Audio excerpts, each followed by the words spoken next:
আসসালামু আলাইকুম প্রিয় দর্শক, অঙ্গমঞ্চের আলাপচারিতায় আপনাদের সকলকে আমন্ত্রণ জানাচ্ছি। বাংলাদেশের রাজনৈতিক বাস্তবতায় মোহাম্মদ ইউনূস যতই চেষ্টা করুন, শেখ হাসিনা তাকে বারবার পরাজিত করে দিচ্ছেন। যতবার জুলাই সন্ত্রাসীরা শেখ হাসিনাকে কিংবা তার দল আওয়ামী লীগকে থামিয়ে দেওয়ার চেষ্টা করছে, ততবার যেন বহুগুণ বেশি শক্তি নিয়ে তারা জ্বলে উঠছে। কি ঠিক বলছি না? আপনি জানেন আমি ঠিক বলছি। চলুন আরো বিস্তারিত বলি। মানুষ বুঝতে শুরু করেছে যে রাজনীতির মাঠে কার পেছনে গিয়ে দাঁড়াতে হয়। আজকে টিকিট দিছি কয়জনের হাত জাগান? জান্নাতের টিকিট পাইছেন কে কে? হাত জাগান, তরুণরা হাত জাগাও। আমি কিন্তু নিরাপদ বাংলাদেশের আন্দোলন করতে গিয়ে সেই টিএসসিতে ছাত্রলীগের হামলার শিকার হয়েছি। সেই নির্বাচনটার পরে দেখতেছি যে সাদিক কায়েম উনি হলের ভিতরে আপনার নৌকা নৌকা মিছিল করতেছে আর সেলফি তুলতেছে। আবার দুর্গা পূজায় গিয়েও বলে এটা বাঙালি জাতির উৎসব। নওজুবিল্লাহ। চাকরি রাখার জন্য মানুষ এইভাবে নিজের ঈমান নষ্ট করে। আমরা একই মুদ্রার এপার এবং ওপার, এইটাই হলো একদিকে রোজা আরেকদিকে হলো পূজা। কোনো কোনো সময় মানুষ ভুল করতে পারে, বিভ্রান্ত হতে পারে, কিন্তু ভুল আর ভ্রান্তি কাটলেই মানুষ যখন ফিরে দাঁড়ায় তখন এই অবৈধ অরাজনৈতিক শক্তিকে যে সরে যেতেই হয় সেটা শেখ হাসিনা এবং তার দল আওয়ামী লীগ প্রমাণ করে দিচ্ছে।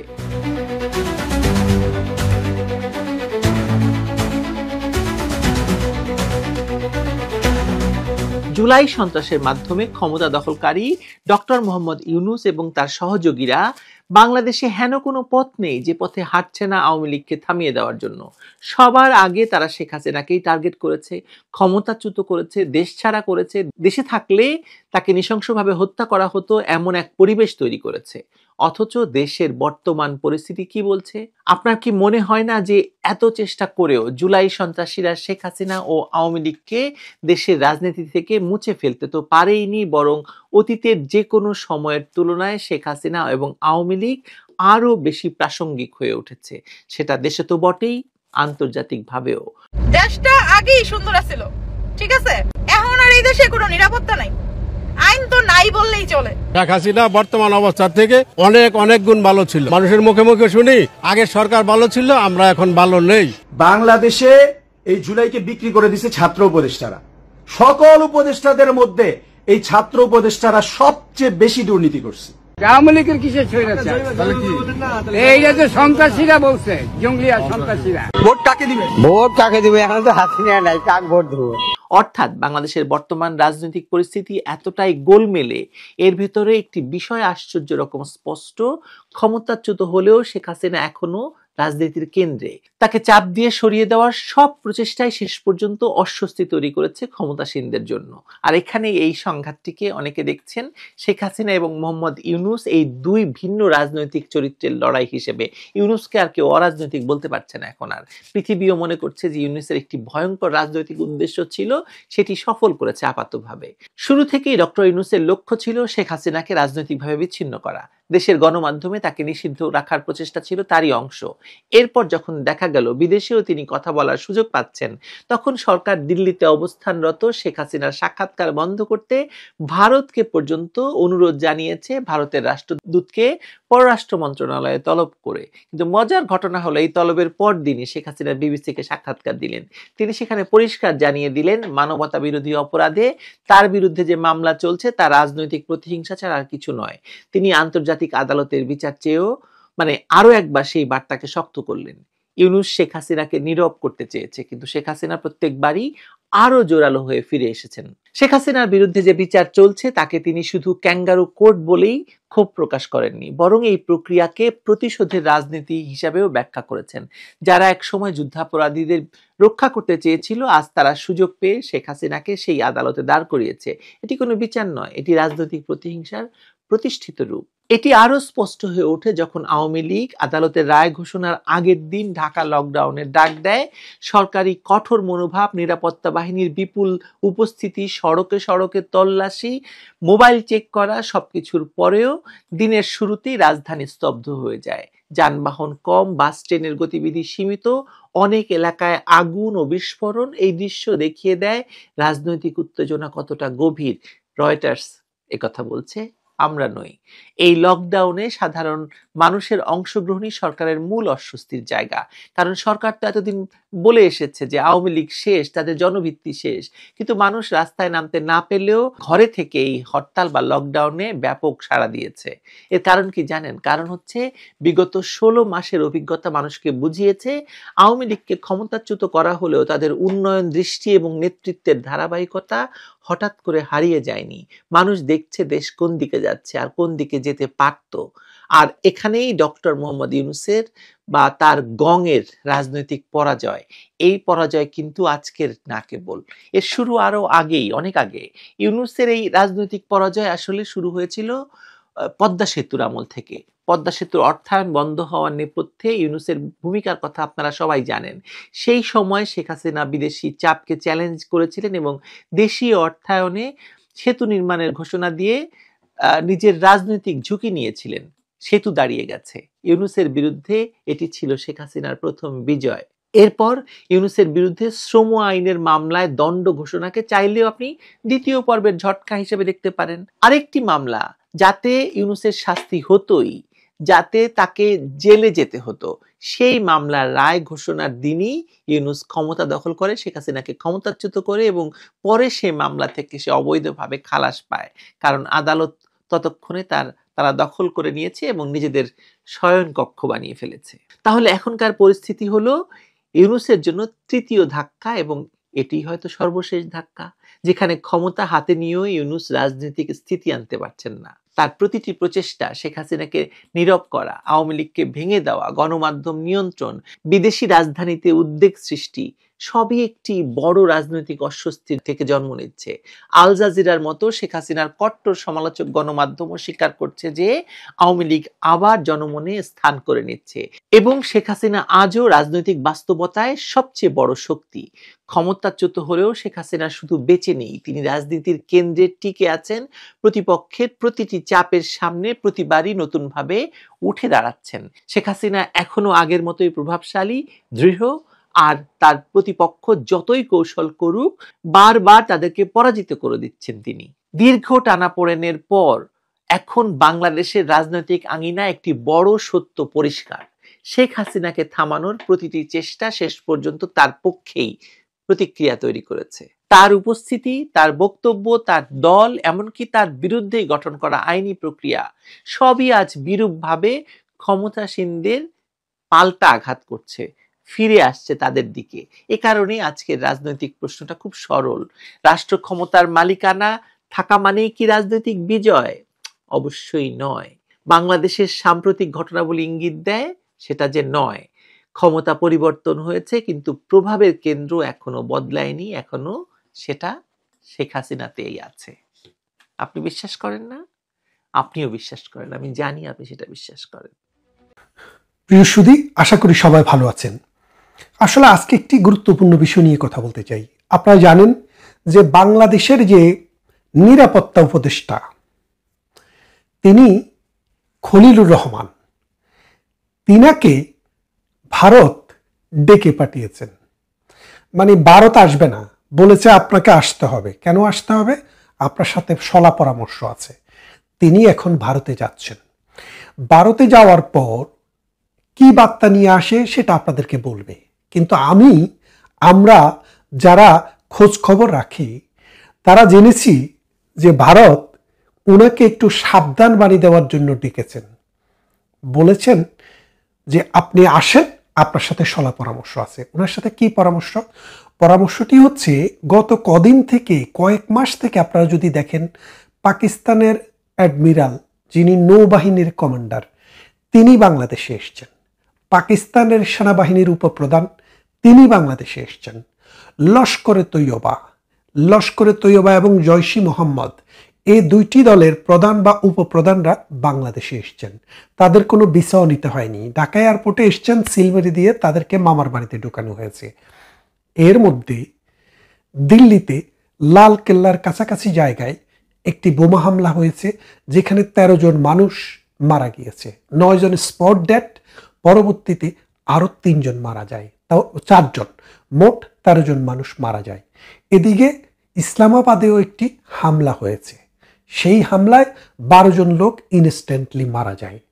এখন এই 12 জন লোকের মধ্যে 12 জন লোককে যারা হত্যা করেছে তারা কিন্তু আইডেন্টিফাইড হয়ে গেছে। তারাই তেহরিকে তালেবান পাকিস্তান নামে একটি সংগঠন রয়েছে, যারা পাকিস্তানটিকে তালেবানের মতো অর্থাৎ আফগানিস্তানের মতো একটি গুহা রাষ্ট্র বানাতে চায়, যে অন্ধকার রাষ্ট্র আয়ামে জাহেলিয়াত বানাতে চায়।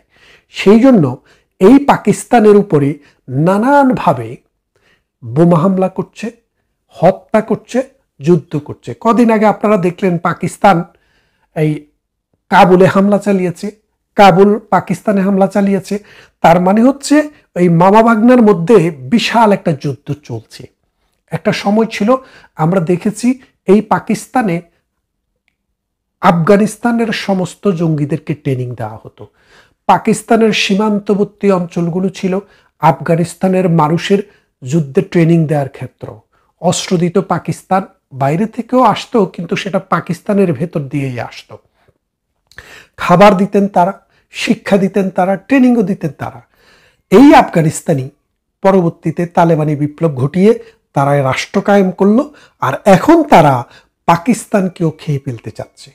পাকিস্তানকে খেয়ে তালেবানি স্টাইলে এই পাকিস্তান রাষ্ট্রকেই তারা ডেলে সাজাতে চায়, অথবা তারা পাকিস্তানের একটি অংশ নিয়ে একটি তালেবানি রাষ্ট্র তৈরি করতে চায়। সেই জন্য তারা হামলা চালিয়েছে, তারা স্বীকার করেছে।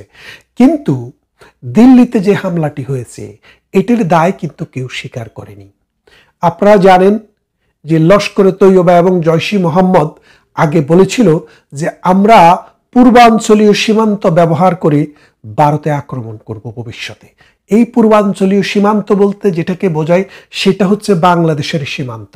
তার মানে এখন বাংলাদেশের সীমান্তটি বাঙালিদের দখলে নয়, বাংলাদেশের দখলে নয়, এখন পাকিস্তানের হাতে চলে গিয়েছে কিনা সেই বিষয়টি জানার জন্যই এই নিরাপত্তা উপদেষ্টাকে ভারতে ডেকে নেওয়া হচ্ছে, যে হাজিরা দিয়ে আসো, বলে আসো তুমি কি করছো, তোমার দেশ কি করছে। লস্করে তৈয়বা, জয়শে মোহাম্মদের মতো সন্ত্রাসী সংগঠন তোমার দেশে কেন? তারা কেন প্রতিনিয়ত তোমার দেশে মামা ভাইগনার মতো, মামার বাড়ির মতো বিনার বিষয় চলে এসছে, এই এসে এই কর্মকাণ্ড চালাচ্ছে, জঙ্গি ট্রেনিং দিচ্ছে, এর কারণটা কি? এটা একটা বিষয়।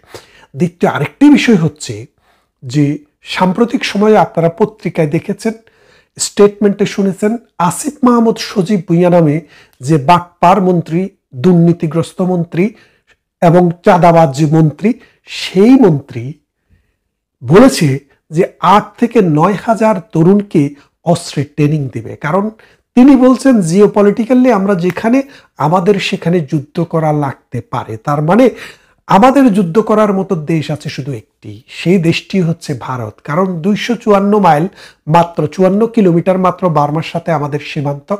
বার্মা নিজেরাই জর্জরিত, অন্য কারোর সাথে যুদ্ধ তো করা দূরের কথা, নিজের দেশের টেরিটরিও তারা রাখতে পারছে না।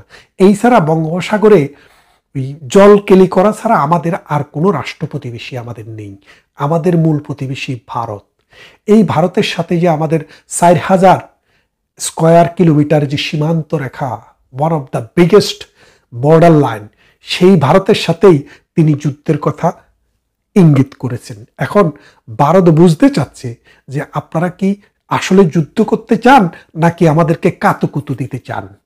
এই যে মিলিশিয়াদেরকে জামাতের আব্দুল্লাহ মোহাম্মদ তাহের বলল আমাদের 50 লাখ মিলিশিয়া প্রস্তুত, এদিক দিয়া সেই 50 লাখ থেকে 8,000 বা 9,000 করে করে ট্রেনিং দেওয়া, অস্ত্র ট্রেনিং দেওয়া শুরু হয়ে গেছে। এটার নাম হচ্ছে ক্রিয়া মন্ত্রণালয়, আর ট্রেনিংটা হচ্ছে প্রতিরক্ষা মন্ত্রণালয়। তাইলে আপনারা কি বুঝতে পারছেন বাংলাদেশের আর্মি, বাংলাদেশের বিজিবি, পুলিশ, রেড, অথবা যে বাংলাদেশের যে মিনিস্ট্রি অফ ডিফেন্স, সেই ডিফেন্স মিনিস্ট্রির হাতে এখন আর ডিফেন্স নাই। এখন বাংলাদেশের ডিফেন্স চলে গেছে কার কাছে? এই ডক্টর ইউনূসের পালিত পুত্র আসিফ মাহমুদ সজীব ভুঁইয়া নামের ওই বাটপার সন্ত্রাসী ছাদাবাজের কাছে। পেট মোটা হয়ে গেছে, ওয়েস্টিনে জায়গা খায়। আপনারা জানেন ওই যে চাঁদাবাজ যখন ধরা পড়ছে, সে বলেছে যে ভাইয়া যে ফোন করে বলল, সেই কথা কিন্তু আপনারা জানেন। তার বাবাও কিন্তু চাঁদাবাজে ধরা পড়েছে, দুর্নীতিতে ধরা পড়েছে। এর ফলে এটা কি দাঁড়াচ্ছে? এখন আমরা বুঝছি যে বাংলাদেশের সেনাবাহিনী বা আর্মি, বিডিআর, পুলিশ কারো কাছেই কিন্তু বাংলাদেশের প্রতিরক্ষার বিষয়টি এখন নাই। এখন এই প্রতিরক্ষার বিষয়টি চলে গেছে এই মিলিশিয়াদের কাছে। এই মিলিশিয়াদেরকে ট্রেনিং দিচ্ছে কারা? আফগানিস্তানে যুদ্ধ করা তালেবানরা। এই মিলিশিয়াদেরকে ট্রেনিং দিচ্ছে কারা? ওই যে তেহরিকে তালেবান, তারা। এই মিলিশিয়াদেরকে ট্রেনিং দিচ্ছে পাকিস্তানের সামরিক বাহিনী, গোয়েন্দা বাহিনী, এবং এই মিলিশিয়াদেরকে ট্রেনিং দিচ্ছে এই যে লস্করে তৈয়বা, জয়শি মোহাম্মদ, আল কায়দা এবং আইএস এর মতো সন্ত্রাসী বাহিনী। এরা সম্প্রতি আপনারা দেখেছেন মালয়েশিয়াতেও তাদের একটা গ্রুপ কিন্তু ধরা পড়েছে, যারা চূড়ান্ত বিচারের জন্য এখন প্রস্তুত। যেই কোনো দিন রায় ঘোষণা হবে, 15 থেকে 30 বছরের তাদের জেল জুলুম হতে পারে। তাহলে আপনারা বোঝেন যে বাংলাদেশটি যেহেতু মিলিশিয়াদের কাছে চলছে। এটার আরো একটা ক্লু আপনাদেরকে দিয়ে রাখি। এই আসিফ মাহমুদ কিন্তু বলেছে যে আমাদের প্রস্তুতি ছিল শেখ হাসিনাকে যদি এখন এইভাবে পরাজিত করতে না পারি আন্দোলনের মাধ্যমে, তাহলে আমরা অস্ত্র হাতে তুলে নিব। তার মানে তাদের অস্ত্রেরও কিন্তু ভান্ডার রয়েছে। পুলিশকে হত্যা করেও বিশাল একটা অস্ত্র তারা মজুত করেছে। তাই ইন্ডিয়া এখন জানতে চাচ্ছে, তোমরা কি যুদ্ধ খেলা আমাদের সাথে শুরু করতে চাও? তাহলে আমাদেরকে বলো। সেই জন্যই এই আমাদের নিরাপত্তা উপদেষ্টা ওই বাটপার খলিলুর রহমানকে ডেকে পাঠিয়েছে। এখন যে বিষয়টা হবে, ভারত সরাসরি একটি প্রস্তাব তাদেরকে দিবে যে তোমরা হয় নিজে থেকে স্টেপ ডাউন করে বাংলাদেশকে বাংলাদেশের মানুষের নির্বাচিত প্রতিনিধির হাতে ফিরিয়ে দাও, বাংলাদেশকে সুষ্ঠু জায়গায় নিয়ে আসো, আর তা না হলে আমরা কিন্তু তোমাদের বর্ডার টর্ডার আর মানব না। তার মানেটা তো বুঝতে পারছেন যে শিলিগুড়ি থেকে বাংলাদেশের যে চিকেন নেক, এদিক দিয়ে চট্টগ্রাম, এদিক থেকে আকাউড়া, সিলেট, এইসব অঞ্চল, তামাবিল সীমান্ত, এইসব অঞ্চলে কিন্তু ইন্ডিয়া, ভারত তাদের সৈন্য সমাবেশ বাড়িয়েছে। এর কারণটা কি? প্রয়োজন হলে তারা কিন্তু যে কোনো সময়ে আক্রমণও করতে পারে। এখন আপনি বলছেন এইসব কথা তো শুনছি, শুনবেন। ভারত এমন একটা রাষ্ট্র, ভারত কিন্তু দেন এন্ড দেয়ার কোনো ডিসিশন নেয় না। ভারত হইল স্লো অ্যান্ড স্টেডি। ভারতের একটা নীতি আছে, যে নীতিটির নাম হচ্ছে চাণক্য নীতি। এই চাণক্য নীতিতে মানে ফট করে কোনো সিদ্ধান্ত নেওয়া, হঠাৎ করে কোনো সিদ্ধান্ত নেওয়া তাদের মধ্যে নেই। তারা খুব ধীরস্থিরভাবে চিন্তা করে দেশ, জাতি, মানুষ, সমাজ, রাষ্ট্র, আন্তর্জাতিকতাবাদ এবং জাতীয়তাবাদ সব কিছুকে মাথায় রেখে ক্যালকুলেটিভ বইতে কিন্তু তারা পা পেলে। তবে এখন ভারতের ক্যালকুলেশনটা কিন্তু অনেকটাই অগ্রগতির পথে। তারা দেখেছে যে বাংলাদেশের সাথে তাদের যে বর্ডার, এই বর্ডারটাতে যদি সেকুলার শক্তি ক্ষমতায় থাকে, তাহলে তার 10 বিলিয়ন প্রতি বছর সামরিক ব্যয় কম হয়। কারণ তারা মনে করে বাংলাদেশ কখনো বাংলাদেশের ভূখণ্ড ব্যবহার করে অনুপ চেটিয়া, পরেশ বড়ুয়াদের মতো কাউকে ভারতে অশান্তি করতে দেবে না। প্রধানমন্ত্রী শেখ হাসিনার সময় সেটি হয়নি। এখন এই সরকারের সময়ে কিন্তু সেটা শুরু হয়েছে। 10টা আগস্টের কথা আপনাদের নিশ্চয়ই মনে আছে। তাই ভারত কনসার্ন যে আমরা 10 বিলিয়ন আমাদের সীমান্তে ব্যবহার করব নাকি বাংলাদেশের রিজিম চেঞ্জ করার জন্য ব্যবহার করব। বুঝলে বোঝেন, না বুঝলে বোঝার চেষ্টা করেন। ভারত 10 বিলিয়ন সীমান্তে ব্যবহার না করে ওই 10 বিলিয়ন দিয়ে যেই কোনো সময় চাইলে বাংলাদেশে কিন্তু রিজিম চেঞ্জ করে দিতে পারে। ভারত যেহেতু স্লো অ্যান্ড স্টেডি পথে আগানো একটা দেশ, সেই জন্য ভারত সময় নিচ্ছে।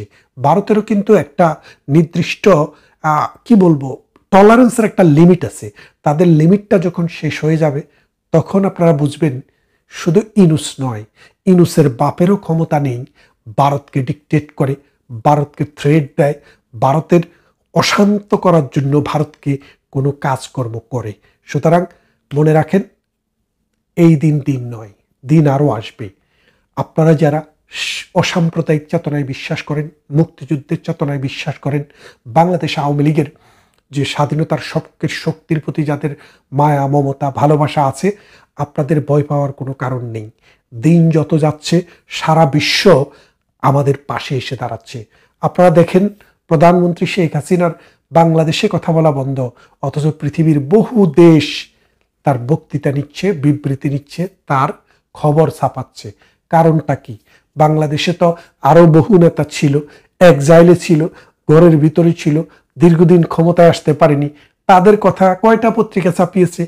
কারণ বাংলাদেশ এই ছোট দেশে শেখ হাসিনাকে যে মাত্রায় রাজনীতিবিদ হিসেবে মনে করা হয় তার সাথে মাপার জন্য দ্বিতীয় কোনো ব্যক্তি বাংলাদেশে এই মুহূর্তে জন্ম হয়নি, হবে কিনা ভবিষ্যতে আমরা জানি না।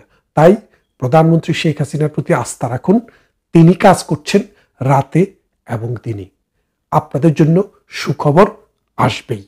ভালো থাকবেন, কথা হবে অন্য কোনো ভিডিওতে, অন্য কোনো ইস্যুতে।